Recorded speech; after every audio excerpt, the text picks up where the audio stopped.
오늘은 이 맥주절의 현대적 의미라는 주제로 말씀을 나누고자 합니다. 오늘날 우리의 사회는 농업사회 구조로부터 또 산업사회 구조로 탈바꿈되어서 이렇게 농촌에 가봐도 밀추수나 보리추수를 하는 것을 우리가 구경하기가 어렵습니다.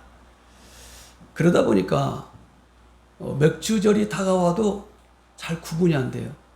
옛날 같으면 이 밭에 논에서 이 맥주절이 가까우면은 많은 그 보리가 막 넘실거리고 또 밀이 이렇게 넘실거리는 것을 볼 수가 있는데, 지금은 보리도 안 심고 밀도 심지 않으니까 지금 맥주절이 다가오고 있는지 이제 그렇게 구분하기가 어렵다는 것입니다.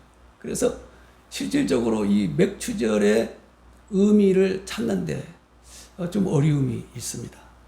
그래서 요즘에는 우리가 하나님께서 맥주절을 지키라고 말씀하신 것을 어떻게 우리가 이해해야 하며 또 현실의 생활 속에서 어떻게 적용을 해야 할지 참으로 어려움이 있다라는 것입니다. 아마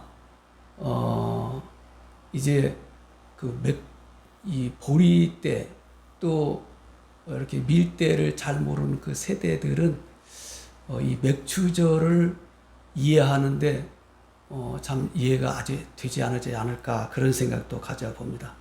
그래서 오늘은 6월절부터 맥주절의 그 유래를 먼저 살펴보면서 이해를 돕도록 하겠습니다. 이스라엘의 가장 큰 절기는 6월절입니다. 이 6월절은 원래 그 봄철이었어요. 이스라엘 백성들이 애굽에서 400여 년 동안에 억류 생활을 하다가 자유를 찾아서 이렇게 민족 해방이 된 날이 바로 6월절이죠. 그때 봄철이었습니다. 그런데도 하나님께서 6월절을 정월로 삼아라 그렇게 말씀하셨어요. 그래서 이스라엘은 1월 15일부터 일주일간을 6월절로 그렇게 정해놓고 그 절기를 지키는 것을 볼 수가 있습니다. 그런데 그 6월절을 지키는 가운데 안식일이 있는데, 그 안식일 지나고 첫날에 그 성전에서 가까운 밭에 가서 밀단이나 보리단을 하나 이렇게 가지고 와서 하나님 앞에 유제를 드렸어요. 유제를 드린다는 것은 흔들어서 이렇게 곡식을 하나님 앞에 드리는 하나의 제사를 유제라 하죠. 그렇게 이야기하는데, 그 유제를 드린 그 하나의 의미가 있어요. 그 세 가지의 의미가 있는데, 하나는 보리단이나 그 밀단을 이렇게 추수할 수 있도록 기쁨을 주신 것을 하나님 앞에 감사하는 의미가 있고, 또 첫 열매를 하나님 앞에 드린다는 그런 의미가 있고, 그 6월절이 끝나면 이제 또 바로 이어서 추수를 한다, 밀이나 보리를 추수한다는 그 선언적 의미가 담겨져 있어요. 그래서 사실 이스라엘 백성들은 6월절을 지나고 나서 바로 이 추수를 시작합니다. 이 추수가 밀추수와 보리추수가 한 50일 정도 걸리죠. 그래서 50일 안에 추수를 다 끝난 다음에 50일째 되는 날에 다시 예루살렘 성전에 모여서 이 절기를 지키는 것이 바로 맥주절입니다. 그런데 이 맥주절을 여러 가지로 또 표현을 했어요. 이 안식일이 7번 지난다고 해서 7절, 그러니까 7 곱하기 7, 그 다음 날이 50일이다 해서 50일 동안 추수를 했다 해서 오순절, 그리고 이제 첫 열매를 하나님 앞에 드렸다고 해서 또 초실절, 이제 그렇게 또 표현을 했어요. 그러니까 맥주절이라고 하기도 하고 또 77절이라고 하기도 하고, 오늘 본문에는 77절로 표현했죠. 또 오순절이라고 하기도 하고 또 초실절, 이렇게 네 가지의 하나의 말로서 이렇게 표현하는 것을 볼 수가 있습니다. 근데 여기에서 말씀하신 그 오순절, 이 오순절이라는 그 말의 의미는 신학의 오순절 다락반과 같은 맥락의 하나의 말이다. 이렇게 의미를 부여할 수가 있습니다. 왜냐하면요, 이스라엘 백성들이 유월절을 지나면서 안식일을 지키는데 그 안식일 날 다음 첫날에 유제를 드렸어요. 첫 열매를 하나님 앞에 드렸습니다. 그런데 예수님께서 십자가에 달리신 후에 그 안식일 다음 날 첫날에 부활을 하셨습니다. 그래서 우리 예수님을 부활의 첫 열매다. 그렇게 의미를 부여합니다. 그리고 이제 하나님께 바쳐진 후에 50일 되는 날에 성령 강림의 역사가 일어났죠. 그게 오순절 다락방의 말씀입니다. 그러니까 구약에서 50일 동안에 열심으로 추수해서 이제 풍족한 그 가정의 삶이 이루어지는 날이 오순절이었어요. 그리고 50일 동안 열심히 보리를 추수하고 밀을 추수해서 이제 각 집에 창고에 가득 채워놓고 오순절을 지냈거든요. 50일째 되는 날에. 그래서 그것은 가득 채워진 풍성한 가운데 하나님 앞에 감사의 예비를 드린 그날이죠. 근데 신학에서는 오순절 다락방이 성령 강림이기 때문에 영적으로 풍성해지는 놀라운 축복의 날이다. 그렇게 우리가 말씀을 드릴 수가 있죠. 그러니까 이 맥추절이라는 것은 신학의 오순절 다락방, 다시 말씀드려서 성령 강림을 예시하는 하나의 절기였다. 이제 그렇게도 우리가 신학적으로 의미를 부여할 수가 있다는 것입니다. 그래서 오늘은 정말 이 맥추절을 맞이하면서 우리가 하나님 앞에 어떠한 감사를 드려야 할 것인지 한번 살펴보도록 하겠습니다. 첫 번째로 처음 것을 하나님 앞에 드려야 한다는 것입니다. 맥추절이 우리에게 제시하는 삶의 모델은 모든 것을 하나님 앞에서 시작하고 모든 것을 하나님과 함께하며 좋은 것을 하나님 앞에 먼저 드리고 그 다음 것을 우리가 사용하는 그 삶의 모델이 바로 맥추절의 삶의 모델이다라는 것을 지금 말씀하고 있는 것입니다. 그래서 이스라엘 백성들은요, 6월절에 첫 열매를 하나님 앞에 먼저 드렸어요. 그리고 추수를 했어요. 그리고 나서 이제 새로운 열매를 거둬들인 그 곡식을 가지고 떡을 만들어서 번제를 드렸어요. 그리고 그 다음에 자기들의 음식을 만들어서 먹었어요. 그 의미는 뭐냐는 거죠. 그 의미는 바로 그 모든 일은 하나님 앞에서 한다는 것입니다. 하나님과 함께 시작한다는 것입니다. 그리고 하나님과 동행한다는 거죠. 그리고 좋은 것은 하나님 앞에 먼저 드린다는 거죠. 첫 열매를 하나님 앞에 먼저 드린다는 거죠.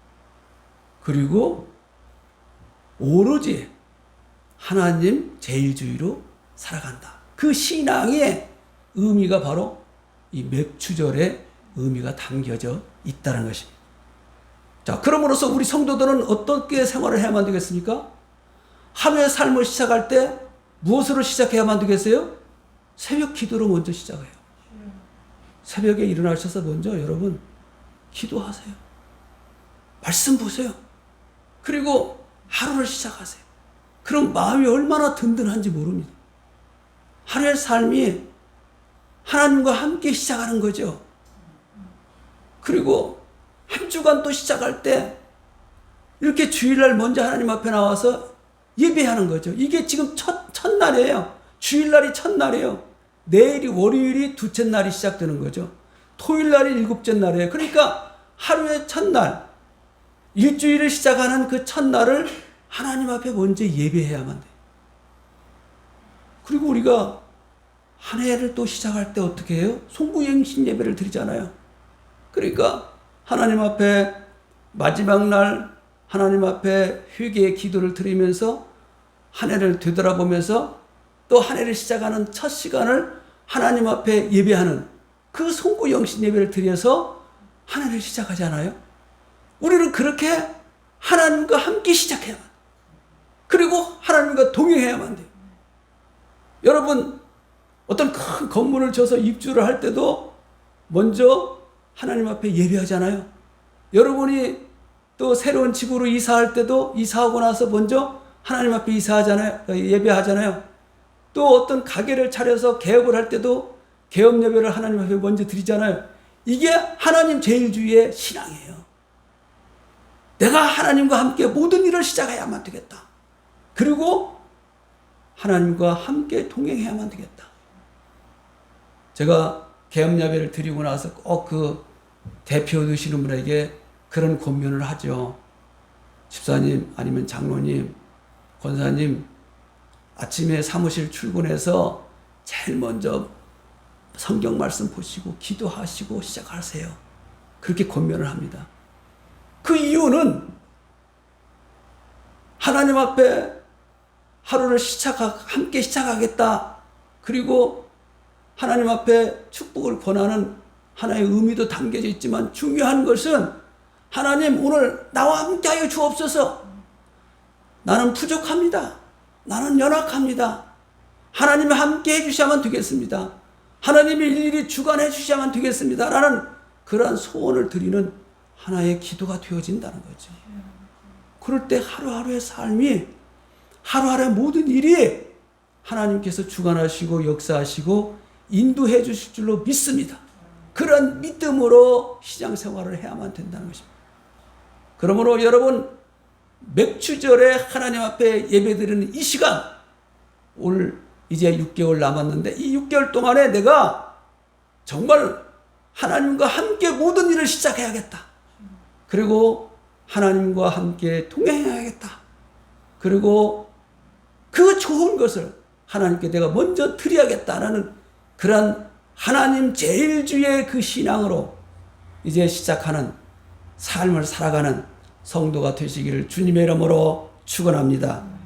두 번째로 감사를 하나님 앞에 드려야 한다는 것입니다. 이스라엘 백성들이 최선을 다해서 농사를 쳤어요. 그리고 땀을 흘려서 추수를 했어요. 그 다음에 예루살렘 성전에 모여서 절기를 지켰어요. 이 맥주 절기를 지켰어요. 이 맥주 절기를 지킨 이유가 뭐예요? 바로 하나님 앞에 감사 예물을 드리기 위해서 맥주 절기를 지키게 된 것입니다. 요즘에는 우리나라의 산업화가 되어가지고 참으로 풍성한 삶을 누리고 있어요. 어느 곳에 가든지 얼마나 풍요로운지 몰라요. 없는 것이 없어요. 가장 가봐도요, 없는 것이 없어요. 기본적으로 뭐 TV, 냉장고, 세탁기 할 것 없이 없는 것이 없어. 기본을 갖출 거는 다 갖추고 살아가시.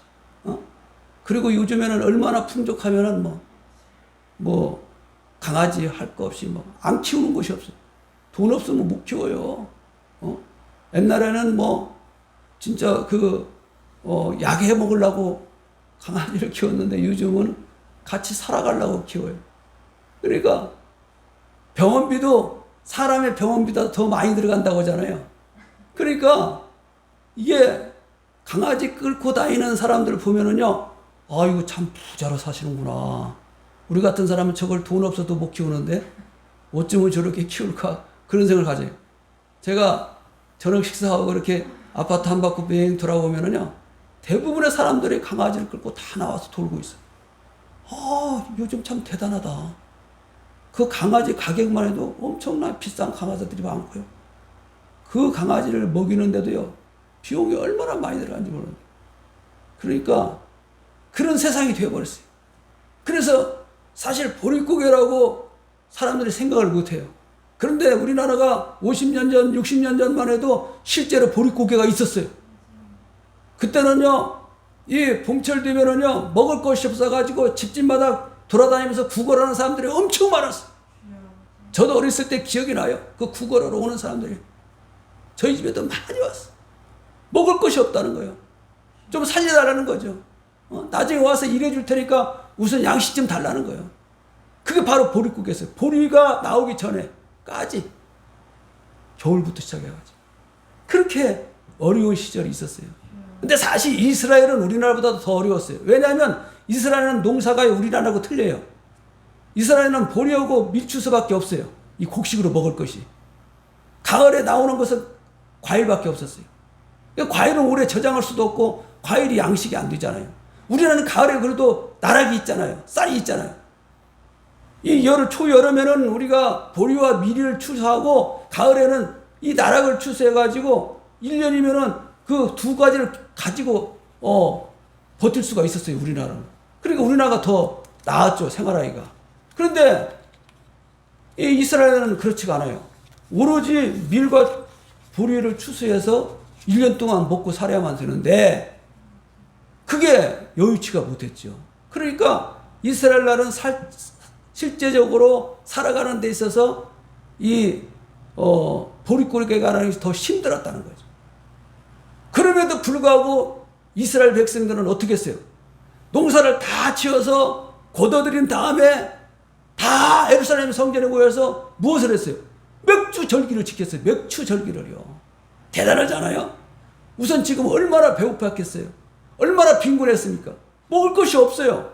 그럼에도 불구하고 하나님 앞에 먼저 드리고 그리고 하나님 앞에 맥주 절기를 지키고 그리고 음식을 만들어 먹었다는 거죠. 모든 것을 하나님께 먼저 드리는 그 신앙. 그것도 좋은 것을 먼저 하나님께 드리는 신앙. 그 신앙을 이스라엘 백성들이 가지고 있었던 거예요. 그걸 무엇을 통해서 우리에게 보여주시자? 바로 맥주 절기를 통해서 우리에게 보여주고 있다는 거죠. 우리의 신앙도 그러한 신앙을 가져야만 돼요. 사람들이 풍족하면은 그럼 감사 좀 해야지. 이제 풍족하니까. 그렇게 일반적으로 생각해. 그게 아니에요. 없는 가운데서도, 어려운 가운데서도, 빈곤한 가운데서도 크고 많고 그게 작고 그게 문제가 아니죠. 마음이죠, 마음. 하나님 앞에 감사의 절기를 지킨다. 감사의 절기를 지킨다. 그거 얼마나 중요해요. 하나님 앞에 감사의 예배를 드린다는 것. 하나님 앞에 감사하면서 하나님을 바라보면서 하나님 정말 내가 하나님 제일주의로 신앙을 가질 수 있도록 하나님 도와달라고 하는 그 믿음을 갖는 거. 그게 얼마나 중요하냐는 거죠. 하나님 앞에 많이 어떤 것을 들여서가 중요한 것이 아니에요. 내가 어떻게 그 하나님 중심으로서의 삶을 신앙생활 하느냐. 그게 중요한 거죠. 내 삶이 그게 모델이 돼야만 돼요. 이 맥주절의 삶의 그 모델이 바로 하나님 먼저 그 신앙, 제일주의. 그게 중요하다는 거죠. 그것은 우리의 삶 속에서 늘 감사가 떠나서는 안 돼요. 내 심령 속에서 감사가 떠나서는 안 돼요. 내 심령 속에서 하나님 앞에 늘 감사하는 마음을 가져야만 해요. 정말 아침에 일어나서도 다시 한번 눈을 뜨게 해주신 거 하나님 감사합니다. 오늘 하루도 내가 이렇게 다시 시작할 수 있는 힘과 능력 주신 거 하나님 감사합니다. 오늘 하루도 이렇게 또 잘 살 수 있도록 은혜를 베풀어 주시고 또 오늘 하루의 삶도 쉴 수 있도록 은혜 베풀어 주신 거 감사합니다. 얼마나 감사가 할 것이 많습니다. 내 자녀들이 오늘 하루도 잘 살고 아무 문제가 없었구나. 얼마나 감사해요. 진짜 감사한 거 아니에요? 돌아다니면서 엄청나게 많은 아픔과 슬픔과 시련들이 넘치는 여러분 병원에 가보세요.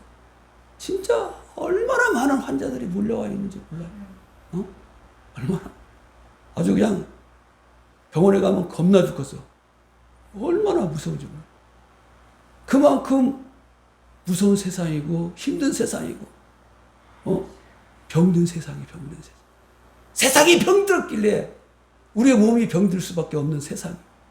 그럼에도 불구하고 우리의 가족들이, 우리의 자식들이, 우리의 성도들이 건강으로 하루하루를 살아가는 거. 그것처럼 감사한 일이 어디가 있냐 이거죠. 그러니까 우리는 정말 감사가 넘치도록 하나님께 감사해야만 돼요. 아침에 일어나서 저녁에 또 다시 잠자는 그 순간까지 감사하는 마음으로 감사의 찬양을 드리고 감사의 기도를 드리고 감사의 말씀을 읽을 줄 아는 그런 성도가 되어야만 돼요. 이제 얼마나 어렵습니까? 참 전염병도 또 갈수록 더 늘어나는 것 같아요. 앞으로가 더 어려울 것 같아. 왜냐하면 사람들이 그냥 이제 이 경각심이 많이 사라졌어. 그냥 마스크도 벗고 서로 막 많이 만나서 이야기하고 식사하고, 그러니 이게 참 문제가 생길 수밖에 없잖아요. 술 먹고 춤추고. 그러니 막 700명 800명대로 더 늘어나고 있어. 그러다 보니까 또 자꾸 이제 또 정책적으로 정부에서는 이제 또 이렇게 막고, 그러니까 경제가 어려워지고, 또 사람들이 마음이 강팍해지는 거예요. 사람들이 마음이 좀 어렵다고 생각이 들면은요, 힘들다고 생각하면 강팍해지는 거야. 이게 예수를 바라보고 주님을 의지하면서 믿음을 가져야만 되는데, 믿음을 갖지 못하니까 소망이 사라지고, 소망이 사라지니까 강팍해지는 거야. 강팍해지니까 그냥 사람 죽이는 거 쉽게 생각하고, 때리는 거 쉽게 생각하고. 지나가면서도요, 사람 함부로 바라보기가 어려워요. 그렇잖아요? 바라봤다고 막 와서 치니까, 그냥 사람들 좀 이렇게 오면은 이렇게 다른 데 보고 가야 한다니까? 그렇지 땅 쳐다보고 그냥 지나가야 하고. 그렇게 무서운 세상이 되고, 강박한 세상이 되고, 얼마나 안타까운지 몰라요. 그러므로 이 어려운 시대에도 여러분의 심령 속에 감사가 넘치기를 주님의 이름으로 축원합니다. 감사가 있어야만 돼요. 감사합니다. 그래서 이제 믿음을 가지고 소망을 갖는 그런 성도가 다 되시기를 주님의 이름으로 축원합니다. 마지막으로 하나님께 영광을 돌려야 한다는 것입니다. 우리 칼빈 선생은요, 이 직업에는 귀천이 없다, 그렇게 이야기했어요. 그래서 우리 장로 교단에서는 어떤 일을 하더라도 이 노동에는 다 신성하다, 이제 그렇게 이야기합니다. 그래서 어떤 일을 해도 우리는 문제시 않습니다. 물론 사회에 타락적인 일을 해서는 안 되죠. 뭐 술장사를 한다든가 뭐 그런 일을 하면 안 돼요. 사회에 타락시킬 그런 일을 해서는 안 되죠. 그러나 가서 하루 뭐 일당 일을 한다든가 뭘 한다든가 이런 건 문제가 되지 않죠.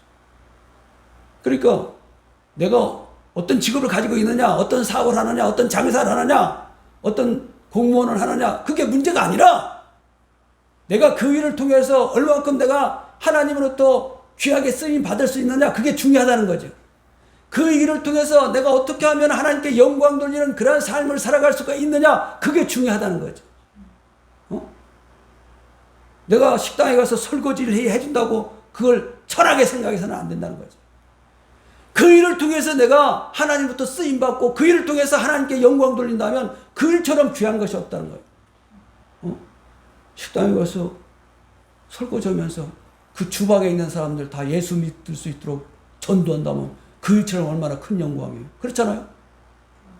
식당에 가서 서빙하면서 거기 오는 손님들을 예수 믿을 수 있도록 복음을 전한다면 그것처럼 큰 일이 어디가 있습니까? 그 일처럼 하나님께 영광 돌리는 일이 어디가 있어요? 그러니까 내가 어떤 일을 하느냐, 그게 중요한 것이 아니라 내가 어떻게 하나님부터 크게 쓰임받고 하나님께 영광 돌릴 수 있느냐, 그게 중요하다는 겁니다. 여러분, 돈 많이 벌기를 원하십니까? 돈 많이 벌기를 다 원하죠. 돈 많이 벌어야죠. 그런데 그 돈을 많이 벌어서 무엇을 하시려고 생각하십니까? 어떤 사람들은 뭐 좋은 승용차, 어떤 사람은 좋은 아파트, 어떤 사람은 좋은 옷, 뭐 아주 세상적으로는 뭐 그렇게 다 생각할 수 있죠. 그러나 우리 예수 믿는 성도들은 그게 문제가 아니죠. 뭐가 문제예요? 내가 돈을 많이 벌어서 어떻게 하나님부터 귀하게 쓰임받을 수 있을 것인가, 이걸 먼저 생각해야 한다. 내가 돈을 많이 벌어서 어떻게 하나님께 영광 돌리며 살아갈 수 있을 것인가, 그걸 생각해야 한다는 거죠. 그걸 하나님 앞에 구하면서 내가 하나님 앞에 이러한 것을 하고 싶습니다. 하나님, 나에게 물질의 복도 허락하여 주옵소서. 이렇게 간구해야 한다는 거예요. 하나님, 내가 잘 먹고 잘 살아야 하니까 내가 남보다도 더 편하고 남보다도 더 멋지고 남보다도 더 칭찬된 그런 삶을 살아야 하니까 하나님, 복을 주세요. 그렇게 해서는 안 되는 거죠. 그 세상적인 방법이죠. 세상적인 생각이죠. 우리 예수 믿는 성도들은 그런 생각으로 신앙생활을 해서는 안 되는 거죠. 정말 내가 지금 이 일을 하는데도 이 일을 통해서 어떻게 하나님께 영광을 돌릴까? 내가 이 돈을 버는데도 이 돈을 통해서 어떻게 하나님부터 크게 쓰임 받을 수 있을까? 그걸 생각해야 된다. 그게 중요하다는 거죠.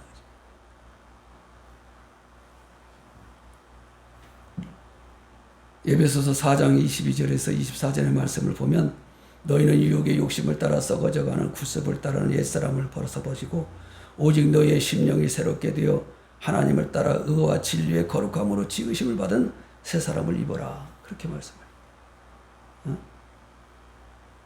우리가 신앙생활하면서 축복만을 바라보고 구한다면 그건 신앙인이 아니다는 거죠. 그건 세상의 유혹을 따라 살아가는 사람이에요.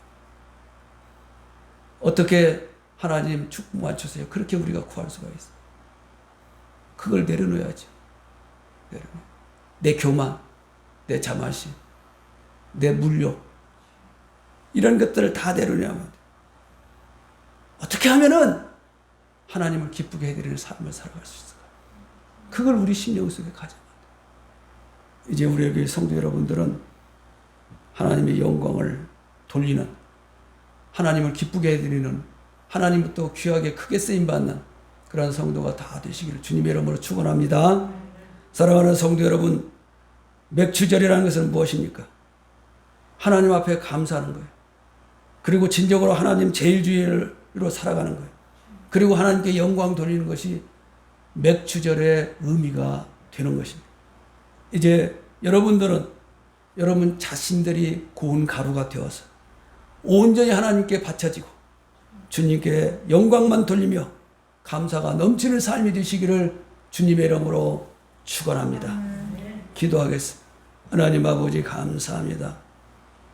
2021년 맥주 절기를 저희들에게 허락해 주시고 맥주절에 대해서 참 의미를 다시 한번 되새기며 나의 신앙을 바로잡을 수 있도록 축복해 주심을 감사를 드립니다.